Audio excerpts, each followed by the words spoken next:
Hi guys, and welcome to another video. In this one we'll be doing another Indomitus box Necron painting tutorial. We'll be painting up this Necron Overlord that you see here. So if you want to grab your paints, let's get painting. I've got our Necron Overlord here based with some lead belcher spray. I always spray lead belcher over a prime of Chaos Black spray first, just to ensure that there's a good cover there for the lead belcher to cling to, and then the lead belcher then gives us a nice smooth metallic coat on which to work on. First step now is going to be to grab your Nuln Oil, and we're going to be giving a wash all over the miniature. This is to bring some definition back into the recesses, and also the Nuln Oil gives us a sort of better texture for our future layers of paint to cling onto, as this lead belcher can dry particularly smooth.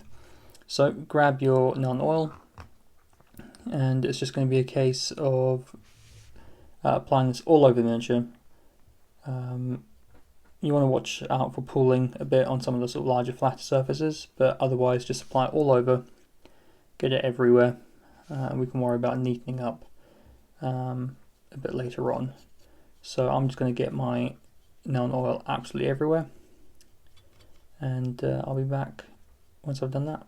With our Nuln Oil wash now dry, you can see that it's darkened the miniature down quite a lot. We've also got some definition in the recesses. What I'm going to do now is I'm going to grab my Necron Compound, and I'm going to be using that to dry brush all over the miniature, just to lighten the metal back up and start highlighting some of the sharper areas. So what I'm going to do is I've got my dry brush, and I'm just getting some Necron Compound on my brush, and then sort of wipe most of it off, as is the nature with dry brushing. And then we're just going to start gently sort of just dry brushing over the miniature,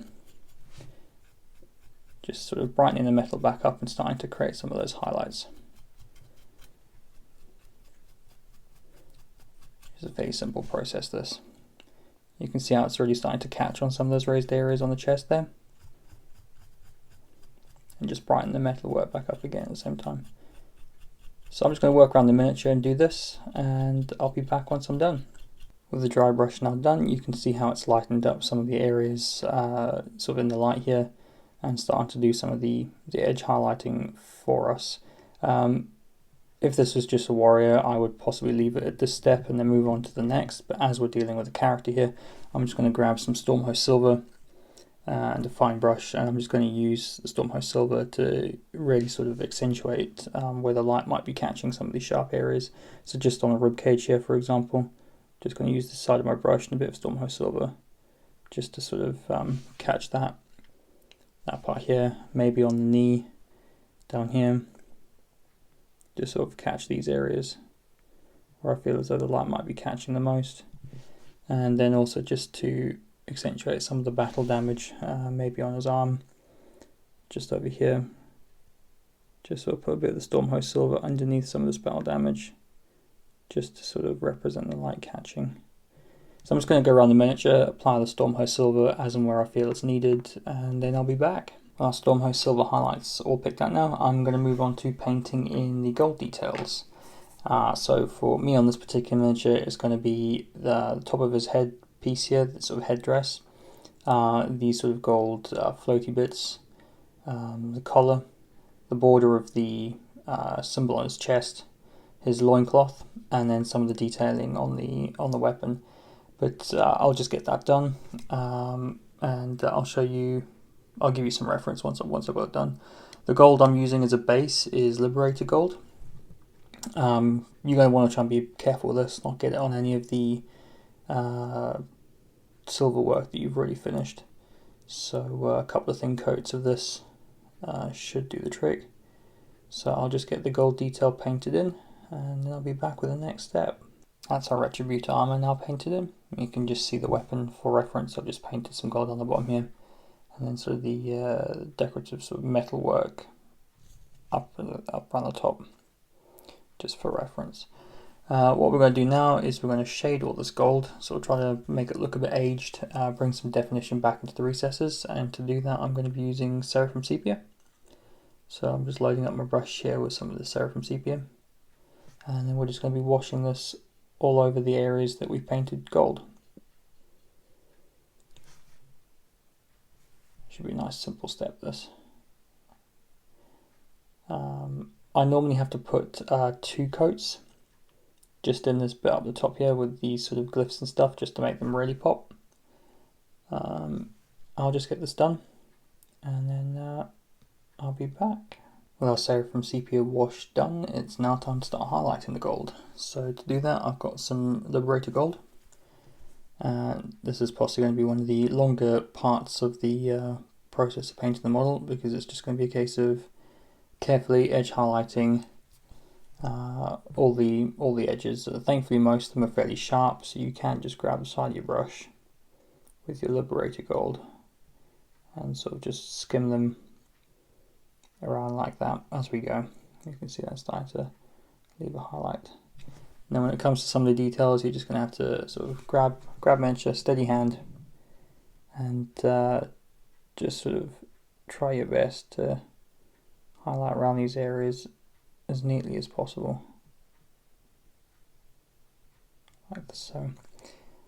And then when it comes to these bits up the top here, with very little paint on your brush, just wiping some of that off, you should just be able to use the edge of your brush with the Liberator Gold and just brush over the top, and that should just catch the glyphs and give them a bit of a highlight. But I'm just going to go around the miniature now, highlighting all that gold with the Liberator Gold, and then I'll be back once I've done. With all our gold now highlighted, it's time to paint in one of our last metallics, which is just going to be the bronze on the face. So I've got my Runelord Brass, just off to the side here, and I'm just going to be applying that, trying to avoid the recesses and this central sort of strip on the top of his head here. I'll be painting that in white a bit later. So with your Runelord Brass, just stick a smooth coat on the front of the face, avoiding the recesses. A couple of thin coats should get this on. And once I've painted the face, I'll be back with the next step.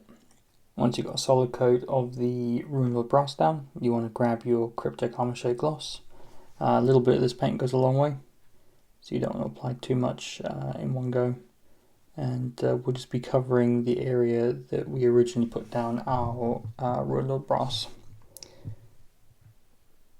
So you want to watch out for pulling, and I do that by just dragging my brush off the side of the model off a sharp point, and that sort of negates too much in the way of pulling. Sorry guys, it's a bit awkward painting this bit on camera. So I'm just going to go around the Runelord Brass, apply this gloss shade just to warm it back up again, and I'll be back with the next step. With our Cryptek Armourshade gloss now dry, it's time to start highlighting up the sort of bronzy colour on the face. So to do that, I've got my Canoptek Alloy, and this is just going to be a case of trying to be as steady as possible, because most of the angles on this are a bit awkward, to be honest. So yeah, steady as possible, and then just highlighting all the edges where we painted the Runelord Brass in with the Canoptek Alloy. Just be as neat as you can, and you should be good. Right, so I'm just going to finish this up, and I'll be back with the next step. With our metallics mostly done now, it's time to move on to sort of blocking some of the other colours on the miniature.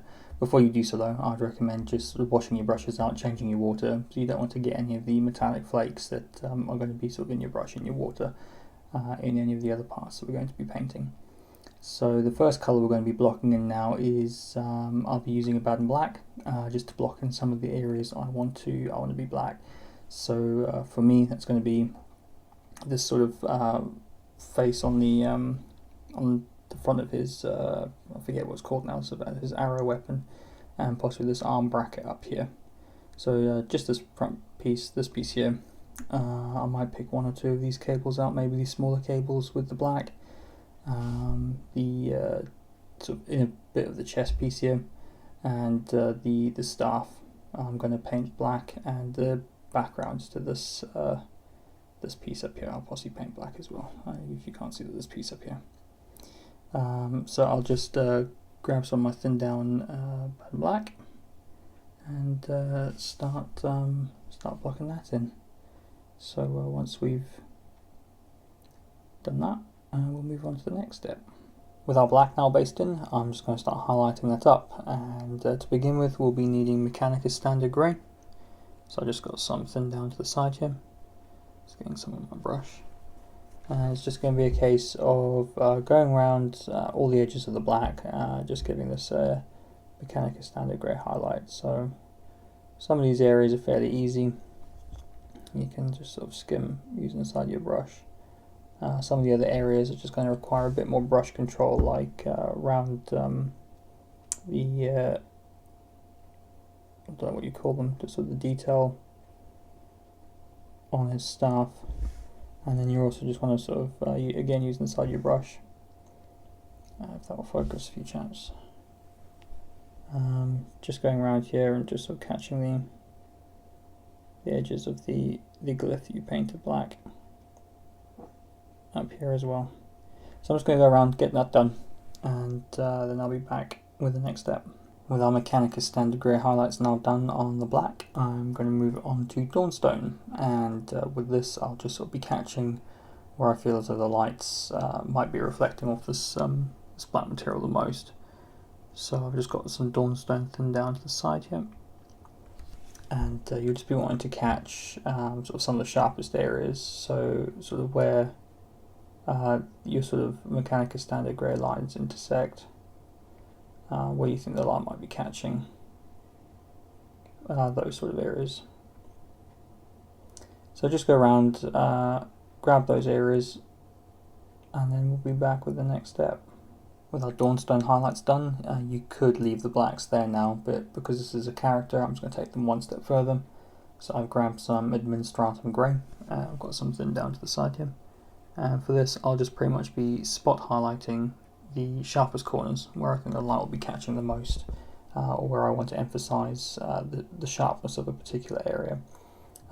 So, for example, sort of these bits here, I'll just be putting a tiny dot of this Administratum Grey on these corners here, like that, and then on these sharp corners here, like that. And then I've also done some sort of a line highlight on the staff, so I'll just be putting a dot of, this is going to focus, it's not liking that, just a dot highlight right on the tips there, where the light might be catching that highlight the most. So I'm just going to go around the miniature, finish my dot highlights, and then I'll be back with the next step. Right, next up we're going to be basing in some of the areas that we want to be white, and also some of the areas that we later on want to apply our glow to. So the areas I'll be painting up white are going to be this orb here, this plate on the front of his face, the orb at the top of his weapon, and the two orbs on the back here, as well as catching his eyes as well. So I'll just get that done with some Ulthuan Grey, which is a off-white grey that is pretty much white when you sort of see it. It's going to be a case of doing a couple of thin coats to ensure that we get a nice smooth finish ready for our later layers. So I'll just go around the miniature getting that done, and then I'll be back with the next step. With our Ulthuan Grey whites painted in, it's time to grab your Tesseract Glow and start painting in the green glow. The only white area that we're not going to catch with this is the top of the head piece here. So the eyes, the orbs, and the sort of bits on the back here are the only bits we're going to catch at the moment. Now a little bit goes a long way with this Tesseract Glow, so you don't need too much of it on your brush. And it's just in case of sort of carefully applying it to the areas that we've painted up with the Ulthuan Grey. You want to watch out for pulling, you don't want sort of strange mottled marks on your orbs. But it's just going to be a case of going around the miniature and catching those white bits, but avoiding this top bit on the headpiece here. So I'm just going to do that, and then we'll be back with the next part. With the green glow applied, I'm just going to grab some white scar, which I've got thinned down to the side here. This is just for highlighting the white area on the face.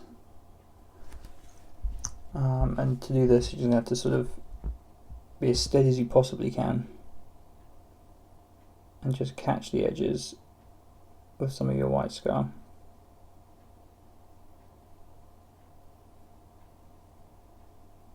So I'll just get this finished as neat as I can, and then I'll be back with the next step. With our white scar highlight now done, I'm just going to grab a tiny amount of Liberator Gold on my brush. You do not want an awful lot here at all. And I'm just ever so gently going to try and just catch with the side of my brush with this gold the raised pattern on his head here, trying not to get any of this on the white that we've just painted in, which isn't particularly easy on camera. So I'm just going to get this painted in off camera, and then I will be back with the next step after that. I've just gone back to the Tesseract Glow quickly because I want to give some of these orbs the appearance that they're actually glowing, especially around the eyes. So I'm just getting a very little amount of the Tesseract Glow on my brush, and then the plan is just to give the appearance that these orbs are actually glowing, just by sort of dragging some of the paint around where the orbs are situated. You just want it to be very subtle. It's not meant to be a very powerful effect, it's just a very subtle effect that the orbs are actually glowing. So I'm just going to go around the rest of the miniature with the orbs and just highlight them up so that it gives the appearance that they're glowing, just by sort of dragging some of the paint around where the orbs actually are. And then I'll be back with the next step. Right, with our glow effect done, it's time to start basing in the cables, and we can also start actually sort of applying some colour to the blade of our Overlord here as well. So in order to paint in the cables, we're going to need some Caliban Green, which I've got thinned down to the side here, and I'll be catching the two cables that are attached to his arms. So you've got this one here, and this one here that's actually attached to his weapon. You've got this cable up here, and you've also got a cable in this chest area here as well. So as I say, I've just got some Caliban Green to the side here. You possibly need a couple of thin coats to get a solid colour of this, and you just want to, as carefully as you can, avoiding any of the work you've done so far, just base in your cables with the Caliban Green. And once you've done that, you can then move on to the next step. With all the Caliban Green based in now, what I'm going to do is I'm just going to apply a wash of non-oil to the blade, just to sort of redefine some of the recesses, and then while we're waiting for that to dry, we can finish off some of the cables. So I've just got some non-oil to the side here, and it'll just be a case of applying this all over the blade. So watching out for pulling. You want to try and get it mainly in the recesses, so make sure you've got some in the recess just to sort of redefine those. And I will be back with the next step of the cables once this is done. With our non-oil wash now dry and our recesses shaded a bit again, I'm just going to grab some Caliban Green again. Got something down to the side here. What I'm going to do is I'm just going to paint over the raised surfaces on the blade now, just to bring back the original Caliban Green colour. One quick coat of this should be enough.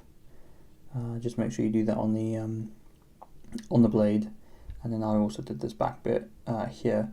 One thing I did forget to do is these sort of central ridges on this decorative bit here. So I might just go in with Caliban Green, get those done, wash them with non-oil, and then just neaten them up again afterwards. So I'll be back once I've done that. Next step is to carry on with some work on the cables, and in order to do that you'll need to grab your Warpstone Glow. This step is just going to be sort of highlighting where light's catching the cables. So I've got some Warpstone Glow just thinned down to the side here, and you should be able to use the side of your brush for some of these, like for this cable on the back here. I think the light's just going to be sort of catching the top of the cable. So Just removing some of the excess paint from my brush quickly. There's a bit much on there. You should just be able to use the side of your brush and just sort of gently introduce some of that Warpstone Glow to the top of the cable there, where the light would be catching. Don't know if the camera's really picking that up.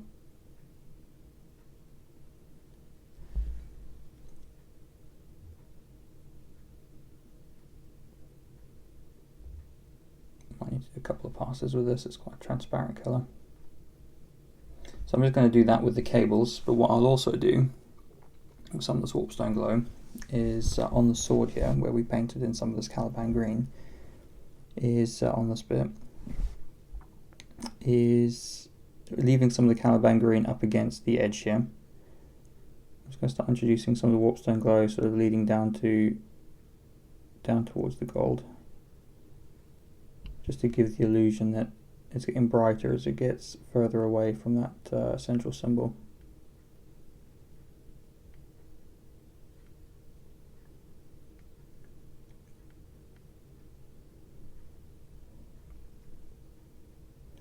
And what I'll do is I'll just finish off the cables and do the other parts of this weapon decoration, and then I'll be back with the next step.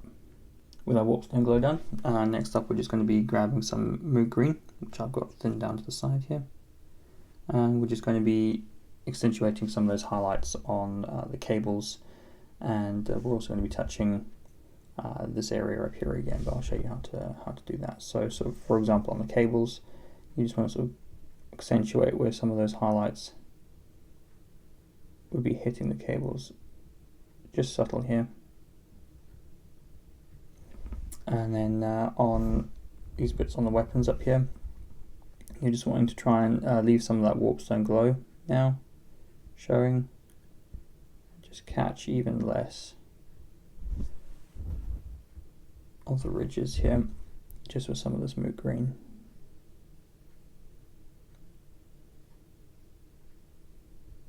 So you've left some of the Warpstone Glow, you've also got some of the Caliban Green still showing, and now you're just touching the edges pretty much with the Moot Green. Now would also be a good time, just with the side of your brush and very little paint, just to catch the glyph on the weapon here. And there's one on the other side as well, and there's also one on his chest here. So once you've done all that with your Moot Green, we will be back for the next step. With our Moot Green done, next up you want to grab some Yriel Yellow, and that's just for, as we normally do with our central glyphs here, just making it look like it's glowing from the inside out, and just catching the edges to some of the cables, just where you believe the sun would be catching extra bright. So let's start off with some of these glyphs. So just like the central one in his chest here, you're just going to be wanting to catch the central bit just around the center and sort of drag the paint out ever so slightly into these sort of surrounding lines, just to give that impression that it's glowing.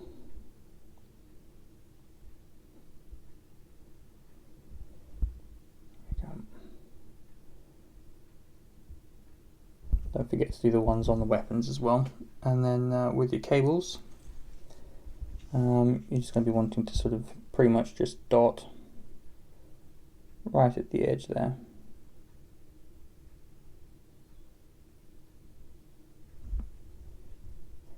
So I'm just going to go around the miniature and get this done, and then we'll be back for the next step. Right, next up we're going to be moving on to actually painting up the blade, and in order to do this we're going to be using a technique called glazing, and just building up some layers of paint to sort of reach the desired effect that we want on the blade. So for me what that's going to be is on the sort of inner bit of the blade here, sort of above the bevel, it's going to be going from dark in the middle to light at the top, and dark in the middle and then light at the bottom. And then just below the bevel, on sort of the cutting edge of the blade, we're going to have dark at the bottom and the top, and it's going to be getting lighter to sort of strong green colour in the middle. To prepare a glaze, how I normally do it is 50% water, 50% paint. This time around we'll be using Warpstone Glow to begin with, and I've just sort of got some prepared on my palette to the side here. And you tend to be looking for around sort of this sort of consistency where you can sort of see the paint still, but it's very, very, very light, very transparent, and that's how you sort of build up the layers. So it's going to be a slow process, this, but it's one I'm trying to get better at and trying to learn. So I'm just reloading my brush up here with some of my glaze. And what I'm going to do is just on both sides of the sword, I'm going to start about a third of the way down, so about here, and then on the other side it'll be about sort of here-ish. So just on this side as an example, try and do it in one smooth motion if you can. Just sort of apply your glaze to that sort of cutting edge of the blade, sort of drawing off any excess paint with the end of your brush like that. That will dry fairly quickly, and you'll just want to keep doing that, sort of slowly working your way closer and closer and closer to the brightest edge until you've got a solid colour of that Warpstone Glow down the bottom there. And then what I'm going to do is I'm just going to do that as I've described for the rest of the blade, and then I'll be back with the next step. After several layers of the Warpstone Glow, you should end up with something that looks kind of like that. What we're going to do now is we're going to move on to our Moot Green. That'll be the next colour we're glazing. Again, you've got 50% water, 50% paint mixture. Give it a test, as I normally do, on your thumb, just to make sure you sort of got that glaze consistency. So you can sort of just barely see it. And then we will move on to glazing the Moot Green on. A bit too much on my brush there, just removing some of that. So what you want to do is sort of start further down. It's a bit awkward this on camera, guys. But where we started up here for the Warpstone Glow, you just want to start a bit further down for your Moot Green. Let's see if I can get on the other side, there we go. And it's just going to be a case of taking that colour and in one motion, as best you can, just applying it to the miniature. Again, sort of getting brighter towards the end on that side, and then moving on to your next side while you wait for a bit to dry. And just applying your new glaze to the miniature. Right, so I'm just going to go around and glaze up all these panels on the blade, and then I'll be back with the next step. Once your Moot Green glazing is done, you should end up with something that looks a little like this. Next, what we're going to do is just edge highlight around all the edges on the blades, and for that you want Moot Green again. So I've just got something down to the side here. There are quite a few nice sharp edges on this, so it shouldn't be too painstaking to get around the blade with your brush here for these edge highlights. Let's see if we can get this to focus. It's wanting to focus on his face. Let's try this side. Here we go. So it's just going to be a case of, with your Moot Green, just going around and giving all your edges on the blade here a bit of an edge highlight, and that should just make them pop. You want to catch these bits in here as well. Just give them a bit of a Moot Green edge highlight, and don't forget to edge highlight these bits here and also the blade down the bottom there. So I'm just going to finish off edge highlighting my blade with the Moot Green, and then I'll be back with the next step. With our blade now finished, it's time to start focusing a bit on the details on the base, which the only one really is this rock behind our Overlord here. Don't worry too much about the Scarabing. Try not to hit him if you can help it, but we can always go back and neaten him up later.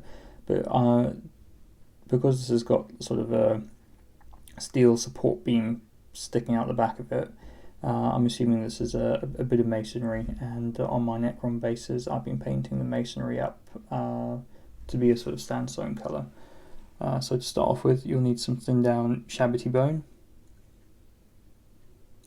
and you might just need to put a couple of thin coats of thin down Ushabti Bone all over this bit of masonry on the back here. So I'll just get a nice solid colour on here, and I'll be back with the next step.